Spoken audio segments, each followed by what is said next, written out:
मनोजवं मारुततुल्यवेगं जितेन्द्रियं धीमतां वरिष्ठं वातात्मजं वानरयूतमुख्यं श्रीरामदूतं शरणं प्रपद्ये। नमस्कार, स्वागत है आपका आचार्य वाणी में। मैं आचार्य डॉक्टर विक्रमादित्य आपके साथ हूं और आज का विषय हमारा है मेष राशि वालों के लिए कैसा रहेगा ये जो अगस्त का अंतिम भाग है। देखिए मेष राशि वालों, इस वक्त मंगल आपकी राशि के स्वामी हैं। मंगल जो हैं विशेष तौर पर संबंध रखते हैं आपकी राशि से, आपके लग्न के और अष्टम भाव के मालिक माने जाते हैं और ये विशेष तौर पर इस वक्त चल रहे हैं आप समझें छठे भाव में शनि के साथ कलाष्टक योग बन रहा है और ये योग किसी प्रकार भी अच्छा नहीं है। ऐसे में बहुत सोच समझ के हर कार्य को आपको करने का प्रयास करना चाहिए। ऐसे में एक ग्रह और भी हैं जो बुध महाराज हैं, वो भी वक्री होंगे और अस्त होंगे। बुध आपकी राशि के अनुसार से देखें तो पराक्रम के मालिक हैं और बुध का अस्त हो जाना एक बात दिखाता है कि विशेष तौर पर आप कहीं ना कहीं थोड़ी सी बातों में, कई चीजों में हिम्मत हार सकते हैं। आपने हिम्मत को जगाए रखना है, इस बात का ध्यान रखना है। कुछ खास उपाय इन दिनों करने का आप समझ डेवलप कर लीजिए और जो खास स्थितियां आएंगी उनमें ये उपाय कर लेंगे तो ये बुध का अस्त होना, वक्री होना आपको कष्ट नहीं देगा। नहीं तो बुध का वक्री होना और कष्ट अस्त होना, ये दोनों बातों को खासतौर पे आपको बहुत अच्छे से उपाय कर लेने चाहिए समझ के लिए, क्योंकि बुध आपके ऋभु भाव के स्वामी हैं और आपके पराक्रम के स्वामी हैं। ये दोनों ग्रह विशेष तौर पर कई ग्रहों का परिवर्तन होगा और वो सब आपके जीवन में क्या कुछ करने के योग देगा, इन सब बातों को आपको अच्छे से विचार कर लेना चाहिए। चलिए आरंभ करते हैं सिलसिलेवार तरीके से कि जो ग्रहों का खेल है वो आपके लिए दिन पर दिन कैसा रहेगा। सबसे पहले बात कर लेते हैं 21 अगस्त की। 21 अगस्त का पंचांग क्या कहता है। 21 अगस्त को सोमवार का अवसर है, सावन के शुक्ल पक्ष का सोमवार है और तीसरा सोमवार सावन का, और बहुत सुंदर तिथि है सावन के सोमवार की। देखिए सावन में तो वैसे ही हर रोज, हर तिथि, हर क्षण भगवान के प्रति समर्पण भाव का रहता है और कहा जाता है कि भोलेनाथ इंसान संसार में सबसे भोले हैं, सब समस्त प्रकार की मनोकामना सिद्ध करने वाले हैं। जो भी जाता है उसको शरण देने वाले हैं, किसी को वंचित नहीं करते प्रभु, किसी को हतोत्साहित नहीं करते, किसी का अहित नहीं करते प्रभु। सब जो भक्त रूप में हाथ बंद करके भगवान के सामने जाता है, आंख बंद करके उनका एक बार ध्यान कर ले। हमारी एक प्रार्थना आई है, सौराष्ट्रे सोमनाथम च श्रीशैले मल्लिकार्जुन। अंत में कहा गया है सप्त जन्म कृतम पापम स्मरणेन विनश्यति। केवल इनका स्मरण कर लेने मात्र से 7 जन्मों में किए हुए जो पाप है वो समाप्त हो जाते हैं। तो इससे सुंदर क्या है। तो आप समझें कि सावन का सोमवार है, तीसरा सोमवार है। कहा जाता है कि इस दिन भगवान का अन्य श्रद्धा विश्वास के साथ पूजन करने से समस्त प्रकार के कष्ट दूर होते हैं और साथ साथ इस दिन नागपंचमी भी है। कई कुंडलियों में कालसर्प योग विद्यमान होता है। वो कालसर्प योग विशेष तौर पर कई बार भ्रांति उत्पन्न ये कर देते हैं कि लोग कह देते हैं भैया जाइए और वहां जाके एक जगह कपाल जो तीर्थ है वहां पर उज्जैन के अंदर, वहां एक बार पूजा कराइए तो आपका समस्त प्रकार से जो योग है वो क्षय हो जाएगा। ये बात गले उतरती नहीं है। कालसर्प योग पूरी जीवन के लिए विद्यमान है तो उसके लिए उपाय भी आपको लगातार करने की आवश्यकता है। ये मैंने स्वयं देखा है।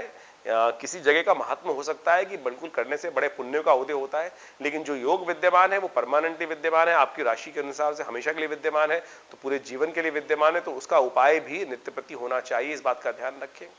तो हर वर्ष नागपंचमी के दिन विशेष तौर पे एक मुहूर्त बनता है कि जिस समय में कालसर्प योग शांति के लिए विशेष तौर पे उपाय कर लेना चाहिए और राहु से और केतु के मध्य में समस्त ग्रह आ जाते हैं, तब ये ग्रह उपाय ये जो कालसर्प योग बनते हैं। 12 तरह के अलग अलग कालसर्प योग होते हैं और उन सबके निवारण के लिए हमने एक अध्ययन किया और हमने सोचा, देखा, जब अध्ययन करने के बाद भगवान शंकर के वामदेव कल्प का पूजन कर कर, उनके मंत्र का स्तवन कर कर जो भगवान का विशेष तौर पर पूजन करते हैं और साथ साथ उस दिन कालसर्प योग शांति यंत्र स्थापित कर लेते हैं, वो पूरे वर्ष 11 महीने के लिए आपके लिए समस्त प्रकार के अनिष्टों को दूर करने वाला रहता है। ऐसे में सिद्ध करे हुए विशेष तौर पर कालसर्प यंत्र को अपने घर में स्थापित कर लेना चाहिए। जिनकी कुंडली में कालसर्प योग है उनके लिए समस्त प्रकार से रक्षा प्राप्त होगी। और साथ साथ क्या करना चाहिए, भगवान शिव पर वामदेव मंत्र का जप करते हुए उन पर बिल्वपत्र अर्पित करें। ओम वामदेवाय नमो, ज्येष्ठाय नमः, श्रेष्ठाय नमो, रुद्राय नमः, कालाय नमः, कलविकरणाय नमो, बलविकरणाय नमो, बलाय नमो, बल प्रमथनाय नमः, सर्वभूत दमनाय नमो, मनोन्मनाय नमः। ये वामदेव कल्प का मंत्र है जो रुद्राष्टध्यायी के अंतर्गत आता है, वामदेव स्वरूप का मंत्र है। इसका स्तवन करते हुए जो भगवान पर बिल्वपत्र अर्पित करते हैं उनका नियमित तौर पर उपचार स्वयं कर सकते हैं। कोई भ्रांति पालने की जरूरत नहीं है, कोई बहुत ज्यादा अतिरिक्त धन खर्च करने की जरूरत नहीं है। इस सीधे सीधे उपाय को आप करके लाभ ले सकते हैं। और सावन के सोमवार पर हमने विवेकानंद योगाश्रम में बड़े विशाल तौर पर एक रुद्राभिषेक रखा हुआ है। भगवान का विशेष तौर पर स्तवन चलेगा और जैसे पूरे इस महीना चल रहा है, हर रोज चल रहा है, लेकिन सावन के सोमवारों पर विशेष तौर पर पर्व रहता है, तो आप भी उसमें सम्मिलित होकर आप पुण्यों का उदय कर सकते हैं, भगवान का स्तवन कर सकते हैं। रुद्राष्टाध्यायी के द्वारा भगवान का अभिषेक रहेगा, जल से, दूध से, घी से, शहद से, मट्टे से, अनेक प्रकार की औषधियों से, इच्छू रस से, भस्म से, सब प्रकार से भगवान का अभिषेक चलेगा। 2 घंटे का एक कार्यक्रम रहेगा, शाम को 6 बजे से लेकर रात्रि के 9 बजे तक ये कार्यक्रम रहेगा। विवेकानंद योगाश्रम में आप सम्मिलित हो सकते हैं। यदि बहुत दूर है तो अपने नाम से भी आप हमारे योग्य ब्राह्मणों के द्वारा संकल्पित होकर उस कार्यक्रम में भाग ले सकते हैं। आप फोन नंबर पे अपने संपर्क साधकर अपना स्थान आरक्षित कर सकते हैं। ग्रहों की गणना के हिसाब से बात करें तो ग्रह गणना आपके लिए थोड़ी सी सुबह सुबह भारी है। स्वास्थ्य के मामले में ध्यान रखते हुए कार्य करने का प्रयास करें। 21 अगस्त की हम बात कर रहे हैं, तो उसके बाद समय थोड़ा सा शाम के समय धन उपार्जन के रास्ते बनेंगे, धन लाभ के योग बनेंगे। शाम को भगवान का ध्यान करते हुए कार्य कीजिए। सुबह सुबह थोड़ा भारी है, शाम को धन आगमन की सूचना भी मिलती दिखाई दे रही। तो इस प्रकार से ग्रहों का योग रहेगा आपके लिए। 22 तारीख की यदि हम बात करें तो उस दिन मंगलवार का अवसर है और षष्ठी तिथि विद्यमान है सावन की शुक्ल पक्ष की। और इस दिन ग्रहों का योग आपके लिए अनुकूल बना हुआ है। धन आगमन की पूर्व सूचना ग्रह आपके पहले से दे रहे हैं। तटस्थ होकर काम करने का आपको प्रयास करना चाहिए। लाभ के संकेत आपको अवश्य मिलते दिखाई दे रहे हैं। ऐसा योग आपकी राशि में बना हुआ है। लेकिन एक बात का ध्यान रखिएगा, कुछ रिश्तेदार आपको परेशान करने के योग बना सकते हैं। आपके ग्रह कुछ लोगों के लिए भारी दिखाई देते हैं, तो कोशिश ये करें अपने काम में अपने आप को लगाने का प्रयास करें। स्वास्थ्य का ध्यान रखते हुए कार्य करें, इस बात का ध्यान रखना आपको बहुत जरूरी है। और किसी मंदिर में जाकर तांबे के बर्तनों का दान करना और विशेष तौर पर अच्छा रहेगा आपके लिए। इस दिन भगवान कार्तिकेय की जयंती भी है। भगवान विशेष तौर पर कल की भगवान की जयंती है। कई लोग भ्रांतिवश कह देते हैं कल का अवतरण बिल्कुल हो चुका है, ऐसा नहीं है। देखिए सुनिए, शास्त्र भविष्य पुराण कहता है कि कलयुग का जब समाप्ति काल आएगा, बिल्कुल घोर कलयुग आ जाएगा, तब कलयुग की आयु है 4,20,000 वर्ष। अभी तो 5,000 वर्ष हुए कलयुग को आरंभ हुए। तो भविष्य पुराण के कथन के अनुसार से पहले ही वो कथा निर्धारित है, जन्म तिथि निर्धारित है। तो आप समझें बिल्कुल कल के अवतार होंगे भगवान के। और हमारे कष्ट कलयुग में बहुत जब भयंकर स्थिति आ जाएगी, तब जाकर उन कष्टों को संहार करने के लिए धर्म संस्थापनार्थाय संभवामि युगे युगे जो वाली बात है वो सत्य होगी। इस बात का हमें ध्यान रखना चाहिए। तो कल की भगवान का पूजन करें, भगवान विष्णु के स्वरूप में उनका अभिषेक करना बड़ा शुभ रहेगा। उनका चरणामृत ग्रहण करें, कल्याण होगा।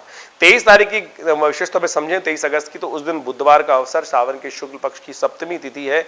और इस तिथि के दिन ग्रह आपके अनुकूल बने हुए हैं। धन आगमन का मार्ग प्रशस्त होता है, सम्मान में इजाफा होने के योग दिखाई देते हैं। लेकिन एक बात का ध्यान रखिएगा, आपका वर्चस्व अच्छा रहेगा, लेकिन लगातार कोई कलंक लगाने का कार्य भी कर सकता है।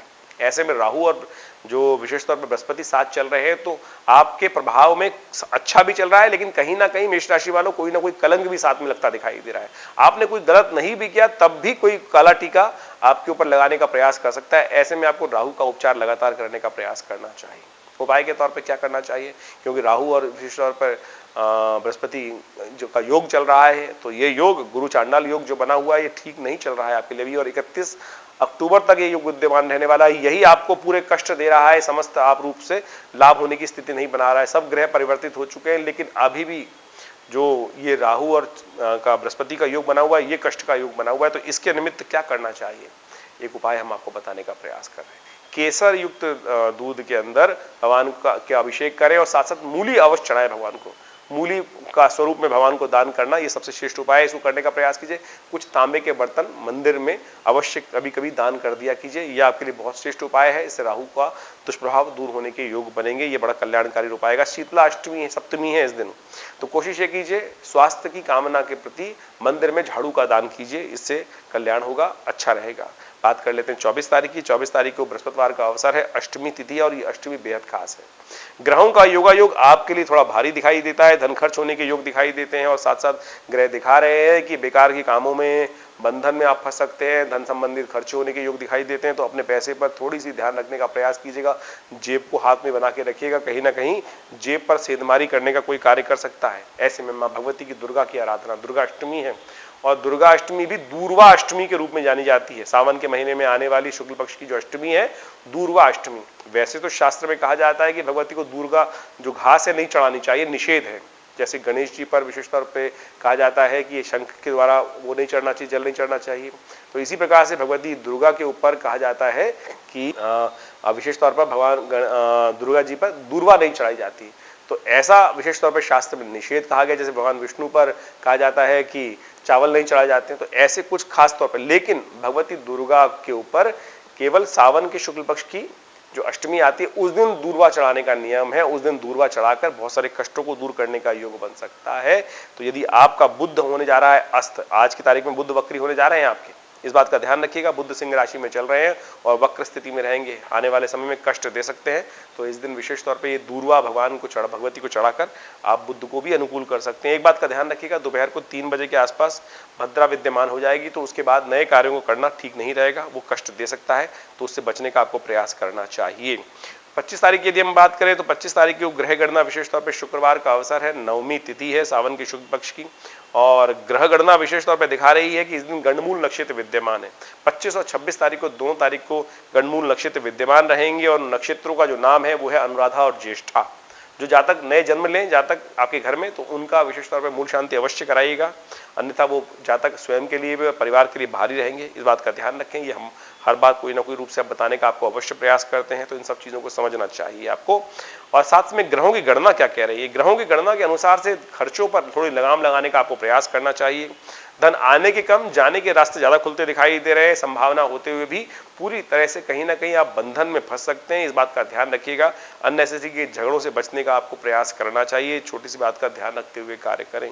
ऐसे में जो उपाय आपको करना चाहिए वो भी आप नोट कर लीजिए। विशेष तौर पे ज्वार इत्यादि हरा ले जाके गौशाला में दान करने का प्रयास करें, ये बड़ा सुंदर उपाय रहेगा आपके लिए। 26 तारीख को ग्रह गणना दिखाती है, शनिवार का अवसर, दशमी तिथि, और ग्रहों की परिवर्तन का योग बन रहा है। सुबह 8:10 पर चंद्रमा परिवर्तन हो गए आपके लिए, आपके भाग्य में चले जाएंगे और बृहस्पति के साथ बहुत सुंदर संपर्क बनाएंगे। धर्मरत आप रहेंगे, धर्म युक्त होकर आप सत्य का पालन करते हुए, अच्छे कार्य करते हुए बहुत सुंदर तरीके से लाभ के योग आपकी राशि में बनते दिखाई दे रहे हैं। जितने धर्मरत रहेंगे उतना आपके लिए लाभ के संकेत आपके ग्रह दे रहे हैं। फिर भी हम आपको कहेंगे, क्योंकि मंगल और शनि का षडाष्टक योग चल रहा है, अननेसेसरी क्लेशों में मत फंसे, झगड़े ना पाले। बृहस्पति से आप चंद्रमा दृष्ट होने के कारण से बहुत सुंदर तरीके से सुंदर योग बन रहा है, लाभ का योग बन रहा है, तो आप आगे बढ़ने का प्रयास करें, धर्मरत होकर काम करने का प्रयास कीजिए। सुंदर तरीके से धर्म योग से ही आपको लाभ होने के योग दिखाई देते हैं। सुंदर रहेगी ग्रह गणना आपके लिए। शनिवार का अवसर है तो कोशिश ये करें, भगवान शंकर का दूध में तिल डालकर उनका अभिषेक करना कल्याणकारी रहेगा, शनि को भी अनुकूल करेगा आपके। शनि लाभ के योग बना रहे हैं वैसे भी। और साथ साथ एक काम और करें, राहु को ठीक करने के लिए इस दिन विशेष तौर पर भस्म के द्वारा भगवान का अभिषेक करें। भस्म अभिषेक राहु के समस्त दोषों को हर लेगा। यही संकल्प कर हमने विवेकानंद योग आश्रम में लगातार इस पूरे सावन के महीने में रुद्राभिषेक रखा हुआ है, आप उसमें नित्य प्रति भाग ले सकते हैं। और इस दिन विशेष तौर पर राहु के ग्रहों को दोष दूर करने के लिए भस्म के द्वारा भगवान का अभिषेक करना बड़ा कल्याणकारी रहेगा। अब हम बात कर लेते हैं 27 तारीख की। 27 तारीख को ग्रहों गणना दिखाती है कि रविवार का अवसर, एकादशी तिथि, और ग्रहों का विशेष तौर पे बहुत सुंदर योग बन रहा है। ये एकादशी बड़ी कल्याणकारी है।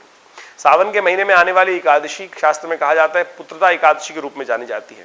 पुत्रदा एकादशी, संतान एकादशी, जिसको कहा जाता है सुख देने वाली एकादशी, समस्त मनोकामनाओं को सिद्ध करने वाली एकादशी। भगवान की आराधना से आपके जीवन में जब पुण्य होते हो जाते हैं तो संपूर्ण प्रकार के सुख आपके जीवन में पदार्पण कर जाते हैं। जो भी आकांक्षा आपकी हो, भगवान का ध्यान करते हुए, उनका पूजन करते हुए। और संसार में एकादशी का पुण्य बड़ा विचित्र बताया गया। कहा जाता है कोई व्रत करे ना करे, कम से कम एकादशी का व्रत अवश्य करने का प्रयास करना चाहिए। समस्त प्रकार के कष्टों को दूर करने का योग बनता है। इस दिन भद्रा विद्यमान रहेगी सुबह 10:55 से लेकर करीब करीब रात्रि में 21:33 तक, 9:33 तक। तो इस समय में नए कार्य करने से आपको बचना चाहिए। इस बात का ध्यान रखते हुए कार्य करने का प्रयास करना चाहिए। कई सारे लोग कह देते हैं कि सर्वार्थ सिद्ध योग भी विद्यमान हो रहा है और बड़ा सुंदर योग है, लेकिन साथ में ये भूल जाते हैं कि भद्रा चल रही है। भैया जब भद्रा चलती है तो समस्त दोष जो योग भी बन रहे हैं वो भी अशुभ हो जाते हैं। तो इसलिए भद्रा में नए कार्य नहीं करना चाहिए।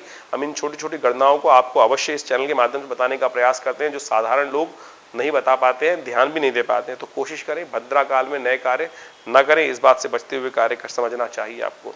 और ग्रहों की गणना की बात करें तो वो आपके अनुकूल है। धर्मरत, जितने धर्मरत हैं, धर्म में आपकी इच्छा जागेगी, कल्याण का मार्ग प्रशस्त होगा। तो कोशिश करें धर्मपरायण रहते हुए कार्य करें। धन का आगमन अवश्य होगा, लाभ अवश्य होगा। ग्रह पूरी तरह से आश्वस्त है आपके लिए, बस झगड़ों से बचें आप। अब बात कर लेते हैं 28 तारीख की। तो 28 तारीख की ग्रह गणना विशेष तौर पर दिखा रही है कि उस दिन द्वादशी है और साथ में त्रयोदशी का आगमन हो जाएगा।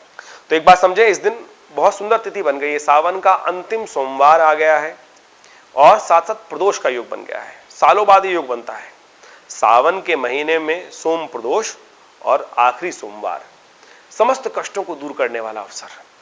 प्रदोष कहा जाता है भगवान शंकर स्वयं आशीर्वाद देने के लिए उपस्थित होते हैं। जहां जहां भगवान शंकर का स्तवन किया जाता है तो सुंदर तरीके से जब सूर्य अस्त हो जाए 2 घड़ी बाकी सूर्यास्त के बाद, ये समय प्रदोष का शुद्ध काल है, तो उस समय 48 मिनट के लिए शुद्ध रूप से भगवान का अभिषेक करने की व्यवस्था करें। हमने विवेकानंद योगाश्रम में इसी समय में बहुत सुंदर तरीके से रुद्राष्टाध्यायी का पाठ रखा है। ये काल पता नहीं कब प्राप्त होगा, सावन तो आता है हर साल, लेकिन सावन में सोमवार भी आ जाते हैं, लेकिन प्रदोष सावन के सोमवार पर बड़ी मुश्किल से विरले रूप में प्राप्त होता है। सोम प्रदोष का योग है, समस्त मनोकामनाओं की पूर्ति का योग है। आप भी अपने नाम से इस रुद्राभिषेक में भाग ले सकते हैं। स्थान आरक्षित कराने के लिए फोन पे संपर्क साध सकते हैं और आइए विभिन्न प्रकार से भगवान का स्तवन, जैसा सौराष्ट्र में सुंदर भगवान का विशाल शिवलिंग है, वैसा ही शिवलिंग हमारे आश्रम में, विवेकानंद योगाश्रम में स्थापित किया गया आचार्य श्री केशव देव जी महाराज के सानिध्य में। सुंदर तरीके से सुंदर अवसर है, सुंदर मुहूर्त है, सुंदर वेला है। भगवान शिव की प्रसन्नता कर समस्त प्रकार से लाभ प्राप्ति का योग बनाएं। ग्रहगण विशेष तौर पर आपके परिवर्तन के योग बना रहे हैं, सम्मान दिलाने के योग बना रहे हैं, स्थान प्राप्ति के योग बना रहे हैं, लाभ की उन्नति के योग बना रहे हैं। 29 तारीख की यदि हम बात करें तो मंगलवार का अवसर, त्रयोदशी तिथि है और ग्रह योग विशेष तौर पर परिवर्तन की तरफ जा रहे हैं। उस दिन हर्षल ग्रह आपके दशम भाव में चलते हुए वक्र स्थिति में जा रहे हैं और ये आपके सम्मान पे कोई दाग लगा सकते हैं। इस बात का ध्यान रखते हुए कार्य करना है, सफलता में थोड़ी बाधा उत्पन्न कर सकते हैं। ऐसे में आपको विशेष तौर पर हर्षल ग्रह का उपचार करने का प्रयास करना चाहिए। हर्षल ग्रह के उपचार के तौर पर कहा जाता है कि भैंसे को विशेष तौर पर जो है वो घास डालने का प्रयास करना, हरा डालने का प्रयास करना चाहिए। ये बड़ा सुंदर उपाय है और इससे कष्ट दूर होने के योग बनते हैं। इस दिन हयग्रीव जयंती भी है, भगवान विष्णु का भी पूजन किया जाना चाहिए। भगवान हयग्रीव के रूप में उपस्थित हुए थे और संहार किया था राक्षस हयग्रीव का। ये सुंदर भगवान विष्णु की स्तवन की भी तिथि है, कल्याणकारी योग बनते हैं इस तिथि में। 30 तारीख की यदि हम बात करें तो उस दिन बुधवार का अवसर है, चतुर्दशी तिथि विद्यमान है, उसके साथ साथ पूर्णिमा का आगमन भी हो जाएगा। तो इस दिन राखी का उत्सव बड़े हर्षोल्लास से मनाने का शास्त्र में नियम बताया गया है, तो बड़ी श्रद्धा से आप उस उत्सव को मना सकते हैं। साथ में श्रावणी भी रहेगी और साथ साथ सत्यनारायण व्रत भी रहेगा। राखी के संबंध में एक भ्रांति है कि कब मनाई जाए राखी, तो श्रेयकर रहेगा कि आप 14 तारीख को मनाएं, और लेकिन उसमें एक बात ध्यान रखिएगा, 11 बजे से भद्रा विद्यमान हो जाएगी, तो 11 बजे से लेकर रात्रि तक भद्रा रहेगी, तो उससे पहले ही राखी मनाई जानी चाहिए। उपाकर्म इत्यादि, श्रावणी इत्यादि उससे पहले ही करना श्रेयकर रहेगा। तो आपके लिए ग्रह गणना विशेष तौर पे बड़ी परिवर्तन की तरफ जा रही है, शुभ लाभ के योग बना रही है, आगमन के योग बना रही है, शनि और चंद्रमा का योग बन गया है और ये योग विशेष तौर पे आपके लिए लाभ की स्थिति प्रशस्त करता दिखाई देता है। इसका लाभ आप अवश्य ले सकते हैं। तो भद्रा का ध्यान रखते हुए राखी का पर्व मनाएं, भ्रांति इस बात में हटाने का हमको प्रयास करना चाहिए। 31 तारीख की यदि हम बात करें तो उस दिन गुरुवार का अवसर है, पूर्णिमा तिथि शुद्ध रूप से विद्यमान है लेकिन एक मुहूर्त से कम है, तो इसलिए राखी को पहली तिथि मनाना ही श्रेयकर रहेगा, यह शास्त्र में प्रमाणित है। इस दिन पूर्णिमा भी है और साथ साथ गायत्री जयंती का अवसर भी है और बुध अस्त हो रहे हैं। ये साथ माने कि बुध अस्त होना किसी प्रकार भी ठीक नहीं है। बुध अस्त पंचम भाव में आपकी राशि में, सिंह राशि में चलते हुए सूर्य के साथ वक्री होकर वापस सूर्य की तरफ चलने के कारण से ये बुध अस्त हो रहे हैं, 12 डिग्री से कम हो गए हैं और ये आपके लिए समस्याएं उत्पन्न कर सकते हैं। ऐसे में बुध को अनुकूल करने के लिए सबसे श्रेष्ठ उपाय जो है भगवान शंकर का दही से अभिषेक करना आपकी राशि के अनुसार से सबसे श्रेष्ठ रहेगा और ये उपाय करें, इससे कल्याण होगा। भगवान गणेश का विशेष तौर पर दूर्वा अर्पित करना, बिल्वपत्र अर्पित करना, बुद्ध के मंत्र का जप करना और थोड़ा सा अपने आप को जगाए रखना। हो सकता है कि ऐसे समय में आपकी बुद्धि पराक्रम में थोड़ी सी कष्ट होने के योग बन जाएं, थोड़े से लोग आपको सहयोग देना कम कर जाएं, मित्रों थोड़े से आपसे अपना हाथ पीछे खींच लें, सहयोगी आपसे थोड़ा पीछे हट जाएं, ऐसे योग बन सकते हैं। ऐसे में ग्रहों की गणना को समझते हुए आपको हर दिन हर काल को समझते हुए कार्य करने का प्रयास करना चाहिए। हम इसी कार्यक्रम की उद्देश्य से इस कार्यक्रम में संपूर्ण रूप से तिथियों का वर्णन आपके समक्ष करते हैं। यदि आपके जीवन में कोई समस्या चल रही है, कोई बात आपको खटक रही है, चिंता ना करें, हमसे आश्रम से संपर्क साधने का प्रयास करें। फोन नंबर्स आपके सामने स्क्रीन पर चल रहे हैं, हम देंगे आपकी समस्या का समाधान बहुत जल्द। धन्यवाद।